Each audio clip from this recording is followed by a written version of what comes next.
Hello, my name is Ananya Apte. I'm 18 years old. I'm an engineering first year student. I'm contesting in group number 3 and my topic is Yes, I'm Savarkar.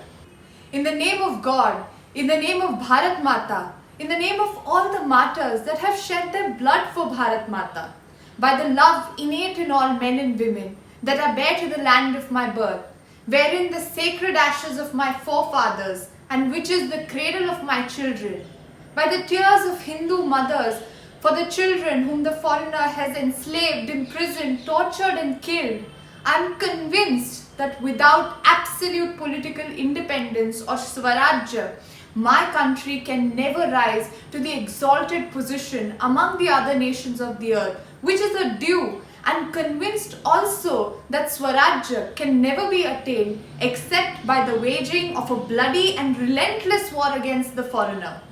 I solemnly and sincerely swear that I shall from this moment do everything in my power to fight for independence and place the lotus crown of Swaraj on the head of my mother.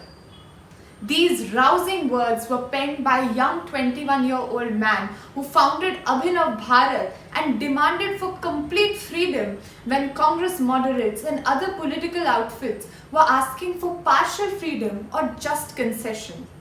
He was none other than Vinayak Damodar Savarkar, a great writer whose words had the power to light up a fire within your soul. He never wielded a gun himself, as his gun was his pen, and the power of his pen and the use of history as a tool to inspire young men on the path of revolution is what he did. Savarkar's thoughts were way ahead of his time. His modern views on social practices like caste system and its complete dismantling in order to ensure Hindu unification and total eradication of untouchability posit him in a very liberal light. He believed in cow protection and its utilitarian aspect rather than worshipping the cow. He believed in the concept of Hindutva, which had no relation to the theological constructs of Hindu religion, but was an inclusive cultural and national ideology. He believed Hindutva's reigning deity needed to be Narsimha, the man-lion, rather than the docile cow, as he thought we become what we worship. Vinayak Damodar Savarkar was a multi-dimensional personality. A freedom fighter, social reformer, poet, historian, political leader and philosopher all combined into one. His thoughts on modernity, social and religious reforms, scientific temperament, use of technological tools are still relevant even in the 21st century. He had written to the then Prime Minister of the country Jawaharlal Nehru that we must secure our borders. He also urged him to get foreign nuclear scientists to India and empower the nuclear capabilities of our nation. Savarkar believed in strengthening the military and making India a robust nation. Pokhran nuclear test, air surgical strikes, Balakot airstrikes are all testimony to his vision. He believed in the concept of self-reliance, be it in defense or otherwise. Recently, Prime Minister Modi coined the Atmanirbhar Bharat scheme on the onset of COVID-19 pandemic-related economic package. Savarkar preached the idea of self-reliance right from the very beginning. He believed in self-assertion of the nation, which many a time could have no other option than an armed one. He derided the pusillanimity of ahimsa and believed that militarization was a prerequisite to a strong nation. He said we can all agree that Ram Rajya is an ideal empire, but we cannot deny the fact that Ram Rajya was established by killing Ravana and not by non-violent satyagraha or fast. Savarkar was a die-hard rationalist and advocated mechanization, militarization, strong economy and scientific temperament. It is deeply saddening that this man has to face the ire of people having vested interests. The plaque of his name getting destroyed, statues blackened, education boards petitioning to remove Veer from his name in textbooks. Wasn't the pain that he suffered during his lifetime enough? Not just in the cellular jail, he was kept in custody even after independence. When will this man get his due that he so rightly deserves?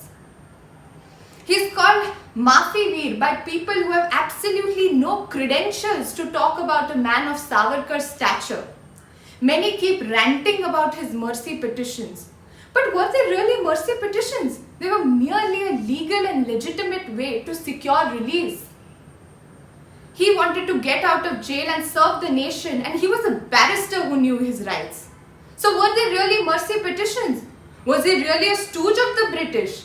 Is that why British kept him under conditional arrest even after 13 long years? Is that why they made him abstain from politics? Is that why British intelligence reports repeatedly suggested that we cannot trust this man? There are people debating whether he should get Bharat Ratna or not. But the truth is, if Savarkar gets Bharat Ratna, it would add to the glory of the award rather than the man. Being from a Maharashtrian family, I have always been inspired and motivated by Savarkar right from my childhood. I strongly believe that his ideology and his vision must transcend beyond boundaries, and hence this time I chose to speak in English and break the language barriers and reach out to the entire nation. Vinayak Damodar Savarkar is one of those rare individuals who have the potential to rise like a phoenix from the dusty annals of history despite unparalleled advocacy against him by a section of his ideological rivals. It is imperative for us to understand the ideals of this unsung hero in a nuanced and comprehensive manner. I think these lines perfectly encapsulate the spirit of this great man. पीर पर्वत से हुई है अब पिघलनी चाहिए, इस हिमालय से कोई गंगा निकलनी चाहिए, मेरे दिल से ना सही तो तेरे दिल से ही सही, हो कहीं भी आग लेकिन आग जलनी चाहिए. I am his vision, I am his ideology, I am the responsible youth of this nation.